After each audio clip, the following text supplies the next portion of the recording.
चलिए रजत के पास चलते हैं। न्यूज़रूम और डेरिवेटिव मार्केट का पूरा एक्शन समझ लेते हैं। रजत, क्या इंडिकेशंस मिल रही हैं, क्या अप्रोच है ट्रेडर्स की? बिल्कुल रेंज बाउंड सेशन है और इनफैक्ट कोई भी हलचल नहीं है। इंडेक्स स्पेसिफिक डायरेक्शनल मूव लेना बहुत मुश्किल है अभी, लेकिन जबरदस्त पुट राइटिंग आज के सत्र में फिर से होती हुई नजर आई। निफ्टी पे ओपन इंटरेस्ट के लिहाज से देखेंगे तो 1.5% का इजाफा दिखेगा। लगभग 1.9 लाख शेयर्स ओपन इंटरेस्ट में जुड़े। निफ्टी बैंक में 5% का इजाफा दिखेगा। लेकिन जो मैं बात कर रहा हूँ राइटिंग की, उसमें आप ये देखिए कि जो बाहरी कॉल्स और पुट्स हैं, 8200 की कॉल मिसाल के तौर पर 25% ओपन इंटरेस्ट बढ़ा है, प्रीमियम श्रिंक हुए हैं। 8100 की पुट कल से मैं ट्रैक कर रहा था, 82 के लेवल पे कोट हो रही थी कल, आज 49 के लेवल पे, यानी बाजार बिल्कुल स्टैटिक है। लेकिन पुट राइटर्स बाजार पे ह्यूजली पैसा कमा रहे हैं। 10 लाख शेयर्स ओपन इंटरेस्ट में 8100 के पुट ऑप्शन में खड़े हुए और 8000 के पुट में लगभग 9 लाख शेयर्स ओपन इंटरेस्ट में एडिशन। और इंपॉर्टेंट ये है कि 8000 में अब कुल ओपन इंटरेस्ट खड़ा है 83 लाख का। ये लेवल बाजार का टूटना अभी तक जानकार मान रहे हैं कि 8000 के लेवल के नीचे नहीं जा सकता इस पर्टिकुलर एक्सपायरी से पहले। तो यही एक इंपॉर्टेंट बेस इसमें बाजार मान के चल रहा है कि 8020 का एक इंपॉर्टेंट सपोर्ट है मार्केट के पास। इसके नीचे जाते हैं तो दिक्कत शुरू हो जाएगी। जब तक इसके ऊपर रहे तब तक पुट राइटर्स के पास पैसा कमाने का ह्यूज चांस है। कुछ स्टॉक्स जहां पर आज के सत्र में पैसा बना, उसमें एबी नूवो ओपन इंटरेस्ट के लिहाज से तो मात्र 2.5% का इजाफा है, लेकिन परसेंटेज के लिहाज से सबसे ज़्यादा चढ़ने वाला स्टॉक एफएनओ में। टेलीकॉम स्टॉक्स बस कर रहे हैं। टाटा कम्युनिकेशन ओपन इंटरेस्ट 16% बढ़ गया। आइडिया सेलुलर में आज परसेंटेज के लिहाज से काफ़ी स्ट्रांगली 3.5% के आसपास का गेन। इंडेक्स में काफ़ी स्ट्रांगली एक्यूमुलेशन है इसमें। और साथ साथ बाटा, ये एक और स्टॉक जहां पर शॉर्ट कवरिंग के सारे अच्छी खासी तेजी मिल रही है। इनफैक्ट ये जो लेदर से जुड़ी कंपनी है, यहाँ पर अच्छा रुझान देखने को मिल रहा है। और जेन इरिगेशन एक और स्टॉक जहां पर आज ट्रेडर्स एक्टिव है एफएनओ में, इस स्टॉक में भी लगभग 2-2.5% का मूव इंट्राडे बेसिस में मिल चुका है। जी बहुत बहुत शुक्रिया रजत इस पूरे ही अपडेट के लिए। चलिए आगे बढ़ते हैं और कुछ और क्वेरीज को शामिल कर लेते हैं। हमारे पास एक और दर्शक का सवाल आया है। चलिए हमारे साथ बलवान जी मौजूद हैं फोन लाइन पर उत्तर प्रदेश से। नमस्कार बलवान जी, पूछिए अपना सवाल। नमस्कार मैडम जी। मैडम मैंने HTIL के लिए थे 10,000 शेयर जी। हाँ 60 के भाव पे। मैं इस पे बना रहा हूँ या निकल जाऊँ? ये मेरा नजरिया 6 मंथ होल्ड कर सकता हूँ। ठीक है, आपको राय दिलवा देते हैं। अच्छे प्रॉफिट्स पर भी ये बैठे हुए हैं राजेश जी। HTIL पर 60 रुपए के आसपास की उन्होंने खरीद करी हुई थी, 97 पर फिलहाल चल रहा है। क्या पार्शियल प्रॉफिट बुक कर लेना चाहिए इस लेवल पर? जी बिल्कुल, मुझे लगता है कि पार्शियल प्रॉफिट इन्हें बिल्कुल बुक कर लेना चाहिए, क्योंकि 2 कारण हैं। एक, अच्छे खासे मुनाफे पे बैठे हैं। दूसरे, अगर आप देखें क्वांटिटी बहुत बड़ी है। तीसरे, real estate sector as a whole मुझे नहीं लगता कि रिटेल निवेशकों के लिए है, क्योंकि कई तरह की दिक्कतें इसमें अभी भी बनी हुई हैं बावजूद इतनी भारी गिरावट के पूरे सेक्टर में। बेहतर स्थिति ये होगी कि इतना स्टॉक बेच लें जिसमें कि इनकी जो लागत है वो निकल जाए। प्रॉफिट के पैसे से जो शेयर बचते हैं उसमें ये बने रहें। और अब वक्त हो चुका है फटाफट से शेयर शुरुआत करने का। और इस सेगमेंट में हमारा पहला सवाल ले लेते हैं। हिमाचल प्रदेश से राघव ने ये सवाल भेजा है, सुज़लॉन एनर्जी पर जानना चाहते हैं। 1000 शेयर्स है इनके पास, 21 का इनका परचेजिंग प्राइस है। राजेश जी सलाह क्या देंगे इनको? शॉर्ट टर्म के लिए बने रहे। पहले तिमाही में नंबर्स बेहतर आए थे, हमें लगता है कि परफॉर्मेंस रिपीट रहेगी, बने रहे। जी, अगला सवाल जो है वो ले लेते हैं। हमारे पास टाटा मेटलिक्स पर है, विकास काड़के का, औरंगाबाद से। 100 शेयर्स है, परचेसिंग प्राइस है 350 का। क्या करना चाहिए सुमित? एक बार स्टॉक का नाम प्लीज रिपीट करेंगे? Tata Metaliks. Well I think stock से निकल जाना चाहिए। स्टॉक अभी कंटिन्यूसली ऊपर से नीचे गिरना स्टार्ट हो चुका है और शायद हो सकता है कि और इसमें गिरावट देखने को मिले। मेरे ख्याल से एग्जिट करेंगे तो ज्यादा बेटर रहेगा। It's better to move out of the stock. जी चलिए अगला सवाल ले लेते हैं। रांची से गुलशन सिंह ने हमें सवाल भेजा है। ये जानना चाहते हैं चेन्नई पेट्रो के बारे में। 150 शेयर्स हैं इनके पास, इनका जो परचेजिंग प्राइस है 229 का है। राजेश जी, चेन्नई पेट्रो फिलहाल आपको कैसा लगता है? 229 का इनका परचेजिंग प्राइस है।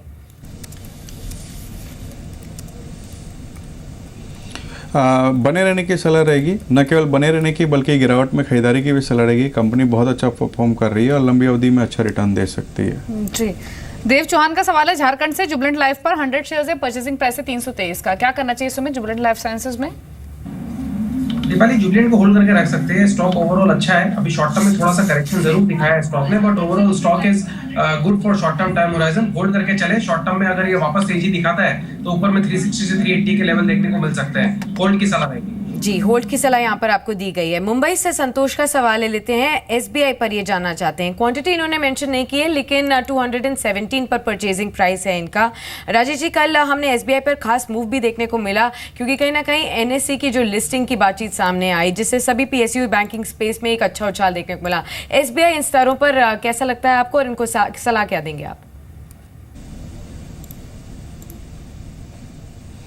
जैसे कि मैंने थोड़ी देर पहले भी कहा साक्षी कि अगर PSB banks public sector banks में कोई 1.5 साल का नजरिया रखता है बहुत अच्छी रिटर्न आ सकती है। SBI one of the largest bank बिल्कुल बने रह सकते हैं। सुबोध त्यागी का सवाल है पठानकोट से, गति पर 1000 क्वांटिटी, परचेजिंग प्राइस 165 का, क्या करें? सुमित, गति में होल्ड करें। लॉजिस्टिक काउंटर्स में तेजी लग रही है, ऐसा लग रहा है आने वाले समय में और तेजी देखने को मिलेगी। मेरे ख्याल से स्टॉक के अंदर होल्ड करके चलेंगे तो उनको अच्छा मुनाफा मिल सकता है आने वाले समय में। इमीडिएटली 175 का एक रेजिस्टेंस है, वो ब्रेक करेगा तो ऊपर में स्टॉक 190 से 200 के लेवल दिखाएगा। होल्ड की सलाह रहेगी। जी, होल्ड करके चल सकते हैं। 200 तक के लेवल्स भी यहाँ पर देखे जा सकते हैं। ग्वालियर से राहुल अग्रवाल का सवाल है आरईसी पर। ये 300 शेयर्स लेकर बैठे हुए हैं। 171 का इनका परचेजिंग प्राइस है। 5 रुपए का इनको नुकसान हो रहा है फिलहाल, लेकिन राजेश जी सलाह क्या देंगे यहाँ?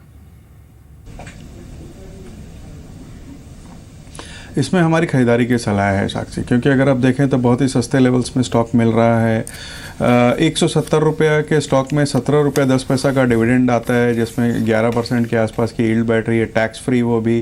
परफॉर्मेंस बहुत अच्छी है, 60 रुपये की अर्निंग आ रही है। बिल्कुल बने रहें, खरीदारी भी कर सकते हैं। हितेश भाई का सवाल है राजकोट से और अशर एग्रो पर इनकी क्वेरी है। 2000 क्वांटिटी, परचेजिंग प्राइस है 33 रुपये 50 पैसे का। सुमित, अशर एग्रो पर आपकी राय?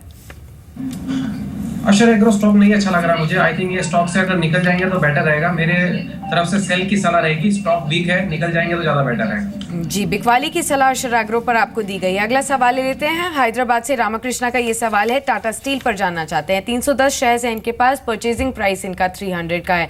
कहीं ना कहीं ब्रेक्जिट के बाद यहाँ पर एक वीकनेस देखने को मिल रही है। राजेश जी, टाटा स्टील पर क्या सलाह देंगे?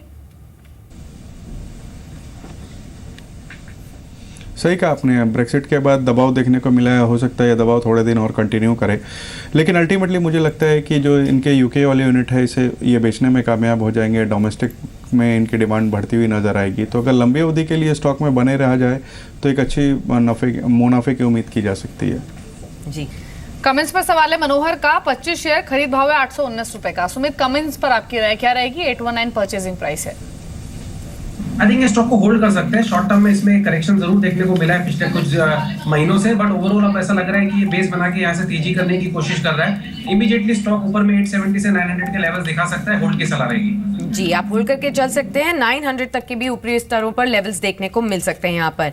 नागपुर से अमोल पांडे का सवाल लेते हैं। ये जानना चाहते हैं आईटीसी के बारे में। 100 शेयर्स है इनके पास और इनका जो परचेजिंग प्राइस है 357.60 का है। फिलहाल 362 पर चल रहा है। 4-5 रुपए का इनको प्रॉफिट भी हो रहा है। यहाँ से आपको क्या और तेजी नजर आती है यहाँ पर राजेश जी?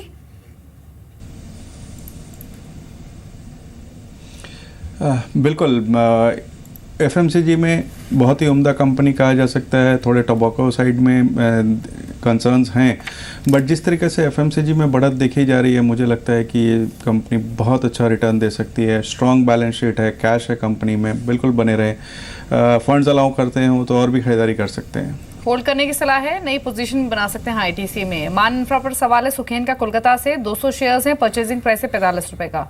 सुमित, मान इंफ्रा परचेजिंग प्राइस 45। होल्ड करने की सलाह रहेगी स्टॉक के ऊपर। ये यहाँ से ऐसा लग रहा है कि अब एक फ्रेश रैली स्टार्ट कर सकता है। स्टॉक ऊपर में 47-48 का लेवल जैसे ही ब्रेक करेगा तो फिर हमको ऊपर में 55 से 60 रुपए के लेवल्स आने वाले कुछ महीनों में देखने को मिल सकता है। होल्ड की सलाह रहेगी। ये स्टॉक वीक तभी होगा जब ये नीचे में 40 या फिर 38 के नीचे क्लोजिंग देना स्टार्ट होगा। जब तक उसके नीचे क्लोजिंग नहीं देता है, होल्ड की सलाह रहेगी। जी, बने रहने की आपको यहाँ पर सलाह दी गई है। नोएडा से अजय का सवाल लेते हैं। ये जानना चाहते हैं गार्डन सिल्क के बारे में। 350 शेयर्स है इनके पास, 33.50 का इनका परचेजिंग प्राइस है। राजेश जी, आप ट्रैक करते हैं गार्डन सिल्क को, क्या सलाह देंगे इनको? जी, बिल्कुल बने रहना चाहिए। जिस तरीके से टेक्सटाइल सेक्टर में एक अच्छी खासी बढ़त बनी हुई है, मुझे लगता है उसके फ़ायदा गार्डन सिल्क को भी मिलेगा। कंपनी एक ज़माने में बहुत अच्छी हुआ करती थी। आगे आने वाले दिनों में अगर इसका एक्सपोर्ट मार्केट अच्छा खुलता है तो एक अच्छी बढ़त की उम्मीद की जा सकती है। शॉर्ट टर्म में 40-42 रुपये के टारगेट के साथ बने रह सकते हैं। मुकेश का सवाल है, आगरा से टाटा ग्लोबल पर 1000 क्वांटिटी है, परचेजिंग प्राइस 145 रुपए का। आज खबरों में भी है टाटा ग्लोबल हालांकि स्टारबक के साथ करार बढ़ाया है ओवरसीज एक्सपेंशन के लिए। क्या करें सुमित? 1000 क्वांटिटी टाटा ग्लोबल की, परचेजिंग प्राइस 145 का। थोड़ा सा स्लो स्टॉक है ये, बट ओवरऑल ऐसा लग रहा है कि अब ये स्टॉक के अंदर भी तेजी देखने को मिलेगी। इनके भाव आने में शायद हो सकता है कुछ महीने लग जाए। 130 का इसका फाइनल लेवल है, वो ब्रेकआउट आने के बाद ये स्टॉक के अंदर 148 से 150 के लेवल देखने को मिल सकते हैं। फिलहाल होल्ड की सलाह रहेगी, जब तक ये स्टॉक दोबारा नीचे में 120 के नीचे नहीं जाता है तब तक स्टॉक स्ट्रांग है, होल्ड करके चलना चाहिए। जी, स्टॉक का स्ट्रांग है और फिलहाल होल्ड करने की ही सलाह आपको यहाँ पर दी गई है। चलिए, इतने ही सवाल आज हम शामिल कर पाएंगे। बहुत बहुत शुक्रिया सुमित आपका हमारे साथ जुड़े रहने के लिए। राजेश जी, आपका भी बहुत बहुत शुक्रिया सभी क्वेरीज को आंसर करने के लिए इस खास एडिशन में।